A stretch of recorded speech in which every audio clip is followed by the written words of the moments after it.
You know how every morning you wake up in a nice warm cozy bed and not in an alien slave camp where they're going to work you to death until it's time to chop you up for meat? Yeah, you're welcome. My name's Bill, and I've probably got the most thankful fucking job in the world.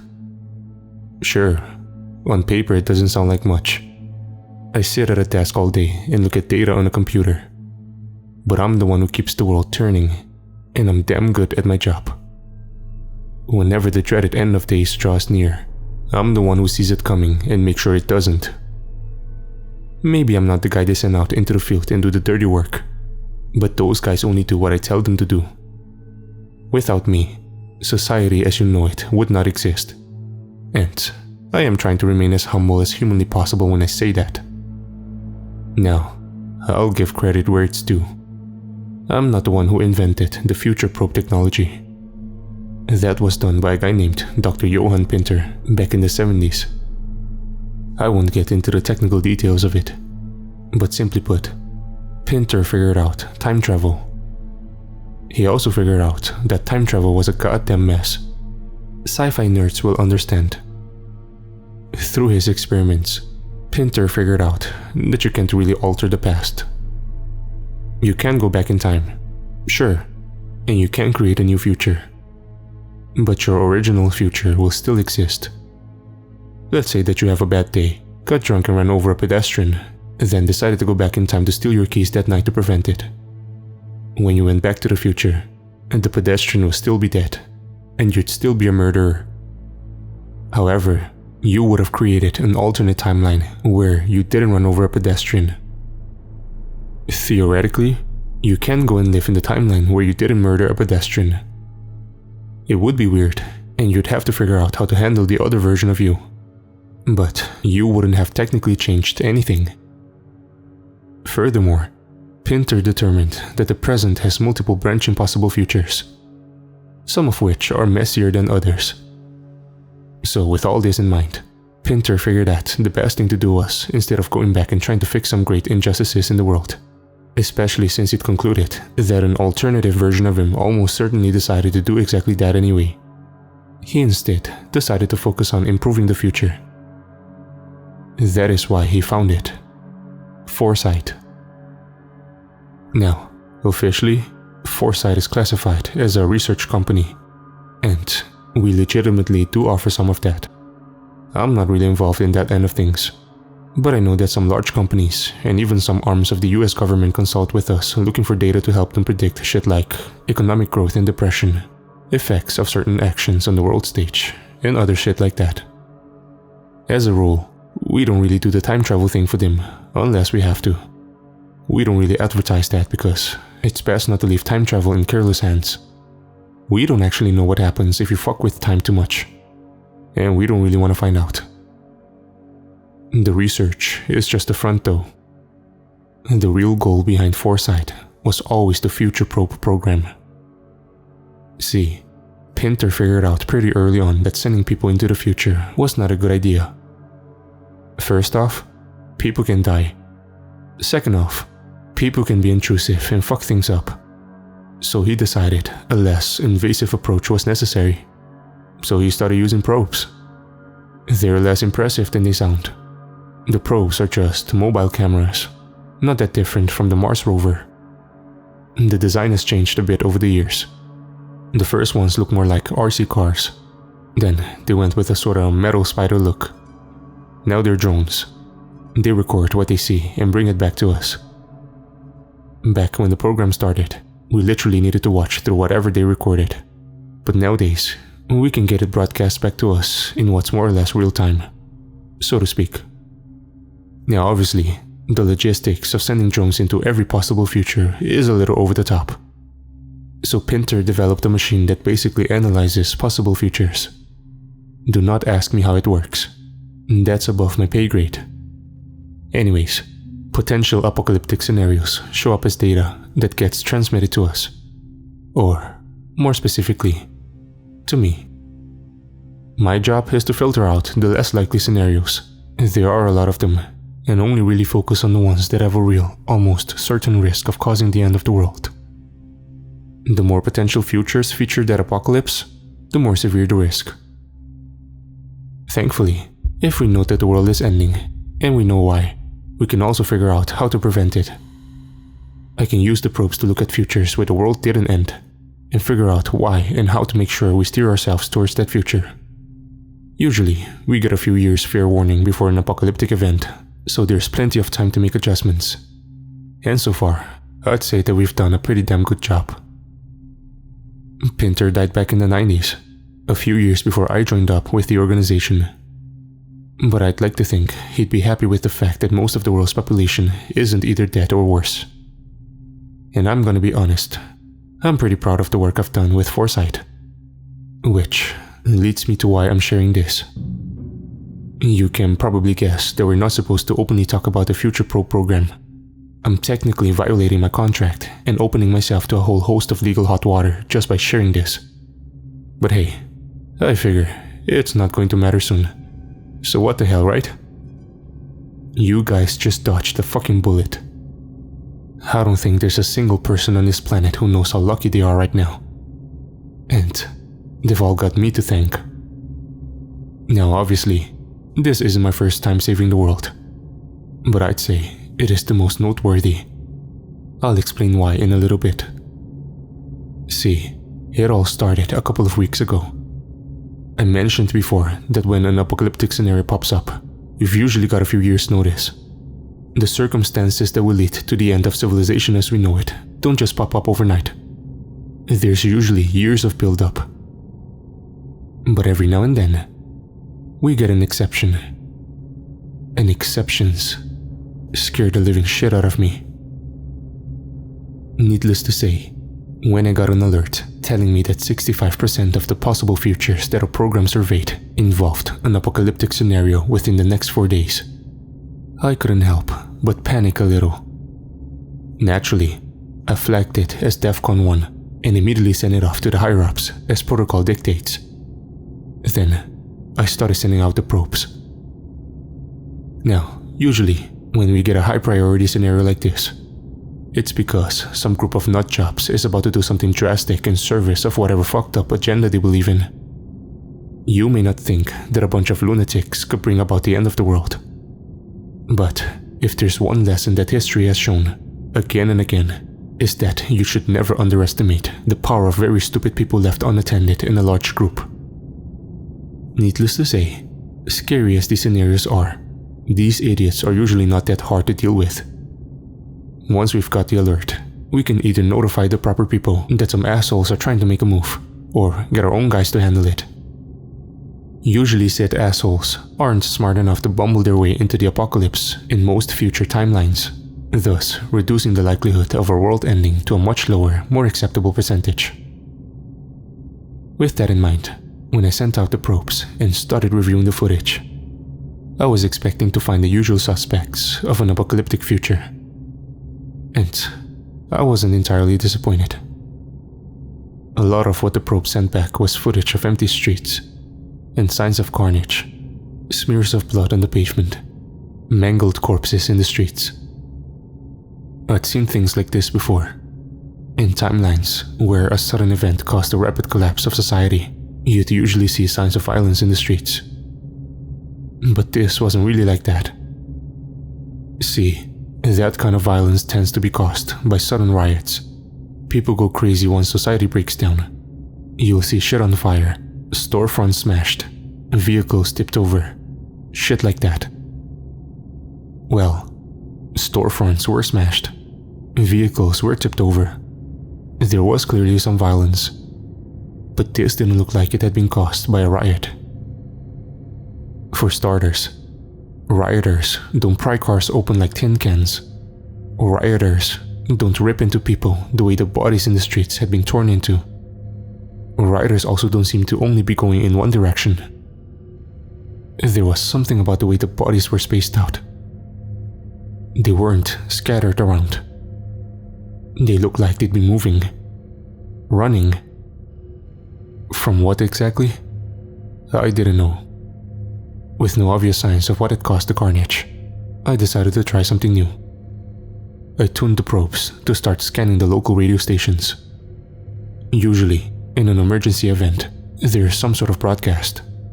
One thing that's just about constant is that they're usually on the same frequencies.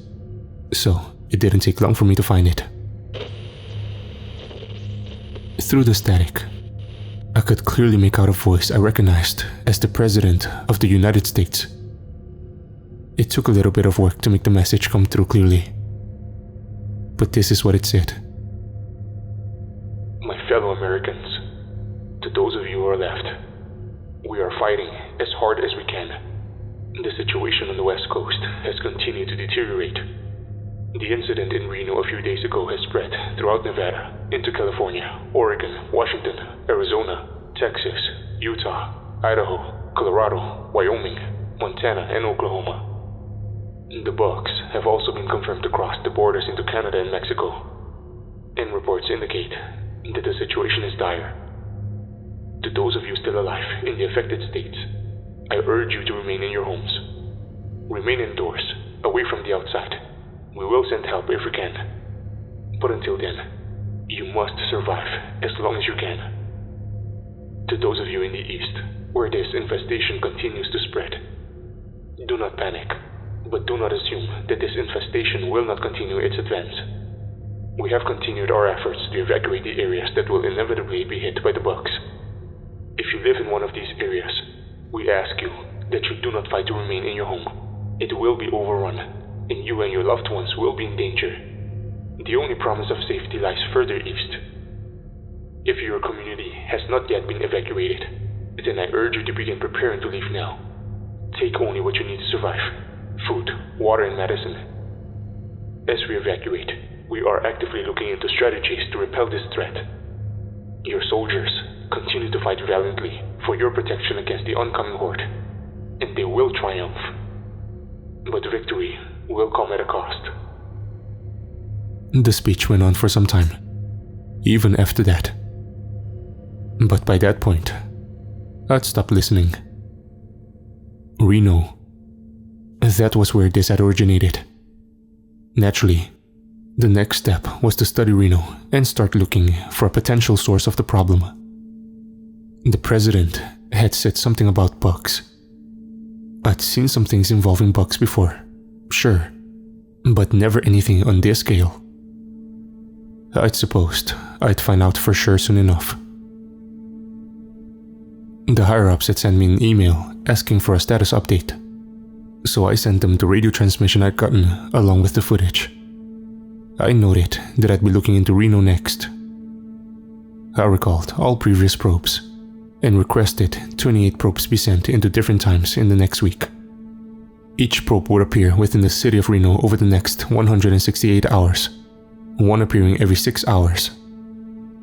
This was a fairly standard procedure. The basic idea is that once you've found ground zero for the apocalypse, you monitor it as heavily as possible until you find the moment it starts. Then, you go back and study that moment from every possible angle and trace it back to its source. It's basically just a process of elimination, only using time travel. The nice thing about the 6-hour model is that it makes it relatively easy to figure out an overall timeline of events. For example, most of the probes from the tail end of that 168-hour window all picked up a blood-stained disaster that used to be the city of Reno.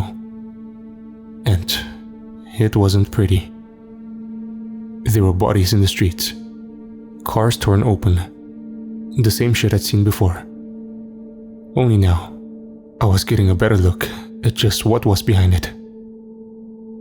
Some of the probes recorded footage of massive flies.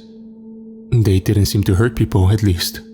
They mostly just seemed to be feeding on the remains.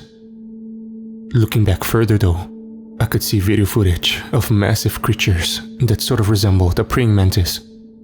Only they had a physical texture more like a tree bark. A couple of those mantis things took out the goddamn drones, but at least I got a good look at them. The drones I had left kept sending me more footage of the violence following the apocalypse. Giant, spider-like creatures crawled through Reno, stalking fleeing prey. Spiky things like grasshoppers leapt around, feeding on whoever they could catch. There were so many, as if someone had opened up the gates to an insectophobe's personal hell. Crabs, pill bugs, centipedes, dragonflies, moths. Some of them didn't seem dangerous. Others were more than happy to kill. I must have spent an hour or so reviewing the footage of the bugs, perplexed, before I started going back further. These things were fascinating. I'd never seen them in any potential future before. Where the hell had they even come from? Some sort of genetic experiment gone wrong, maybe? But we would have had more warning if that were the case, wouldn't we? Sabotage, perhaps? I looked at the footage from the drones earlier in the timeline. Looking at the dates, the inciting incident in question seemed to happen in 4 days' time from when I was currently. The drones stopped picking up footage of the bugs around Thursday morning. It had to be sometime around then. I spent the better part of my day analyzing the footage I got from my drones. I redirected several of them to focus on what went on Wednesday and Thursday. I listened to radio broadcasts, swept the sewers, and looked for evidence of what was to come. Sometime early in the afternoon on Thursday, I picked up radio chatter on some police channels about a car being found torn open by a water treatment plant outside of town, so I directed the drones there. Sure enough, I got some decent footage of the attack. One of those spider things came out of the woods and tore into the car. It was a little fascinating to watch. It moved so fast, grabbing it and wrapping its legs around it. The goddamn thing was massive. I watched as it used its fangs to tear through the metal before digesting the poor fuckers inside alive and slurping up the gooey mess. Ugly way to die. I sent some drones back about half an hour before the attack to keep an eye out for the spider.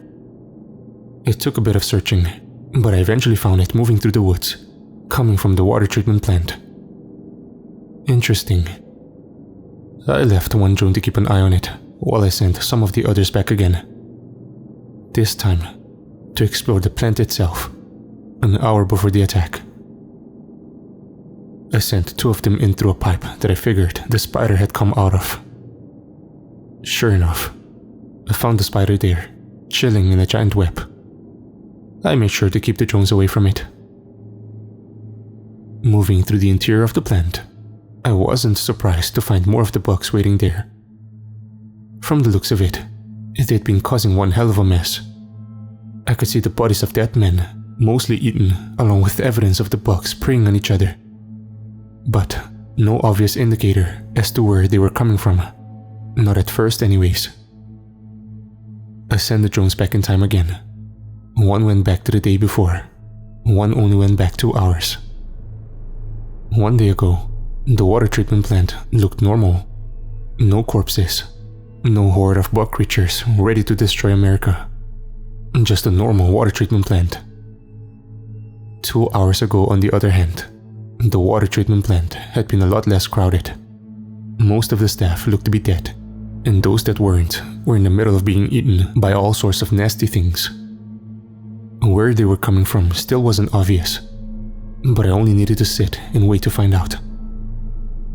It didn't take that long. I could see shapes bubbling up from some of the pools of treated water. The machines had been shut down, and all sorts of horrors pulled themselves out from the rotten depths. Those mantis things, flies, mosquitoes, they all came to life, confused and hungry, shambling around looking for food. They all came from the water. I brought my drone closer, trying to see what was in there. That was a mistake. One of the mantis things grabbed it, mistaking it for dinner. Welp, back to my other drone. I used the one I'd sent back one day and sent it to a point in time 3 hours before I lost my other drone to the mantis, 5 hours before first contact. Already, I could see a few of the bugs there. I could see new ones, smaller ones coming out of the stagnant water. And I could see a man. He was standing on a balcony, looking down at the pools of untreated water with a stony expression. Yeah, this was the fucking guy behind all this. It had to be. Nobody stares at a giant mantis crawling out of a pool of wastewater without screaming and running away like a little bitch. Unless they expect a giant mantis to crawl out of that pool of wastewater. This was the fucking guy. I moved my drone towards him, ready to get a good look at this asshole's face. And then, well, I got exactly that. Only, the asshole wasn't just some asshole. The asshole was me.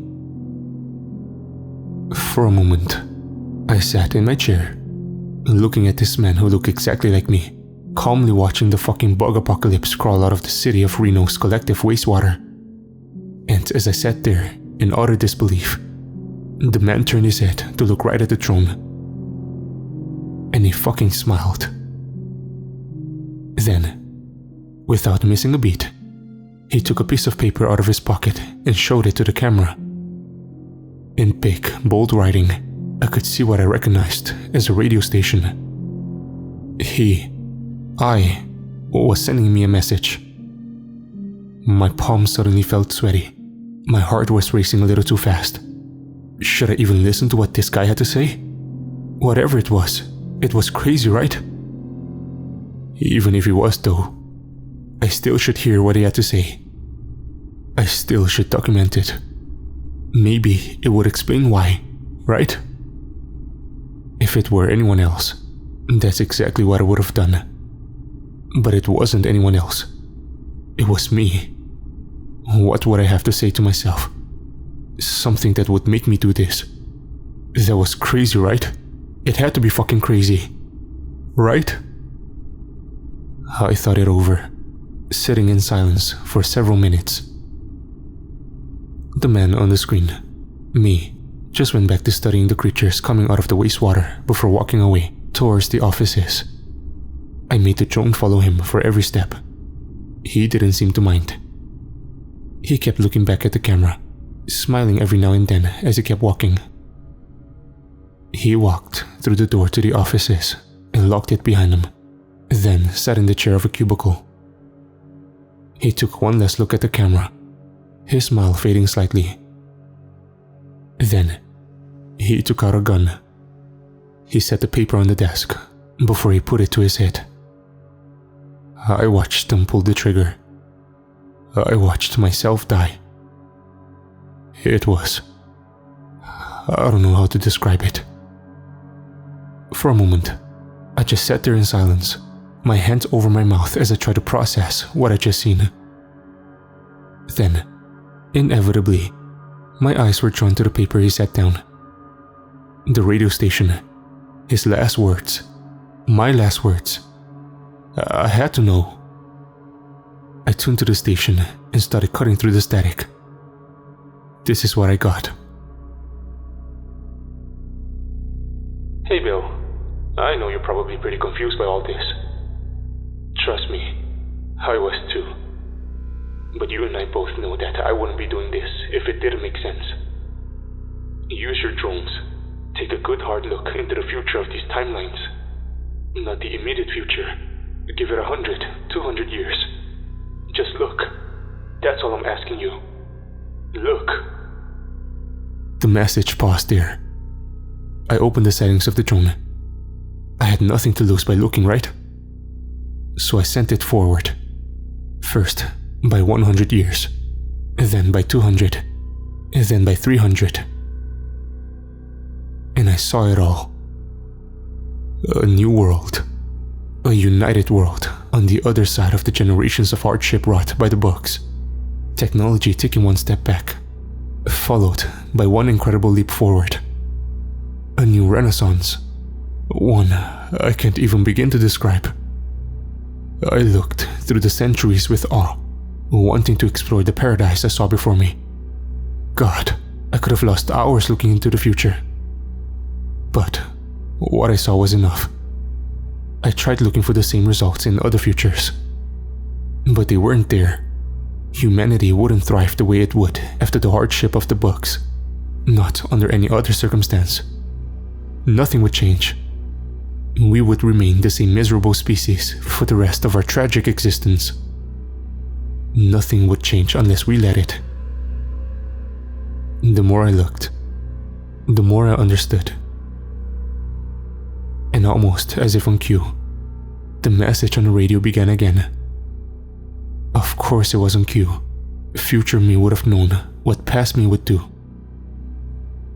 If you've seen what I've seen, then there is a way forward. There's a man, Dr. Jean Pedri. You'll find what you need there. They grow best in water, so you'll figure it out. You know what has to be done. If I'm right, most versions of you will do it. Some of you will even succeed. Others will of course fail. But that's okay. You and I both know we can't save every future. But we'll save enough of them. Isn't that worth it? It was. It is.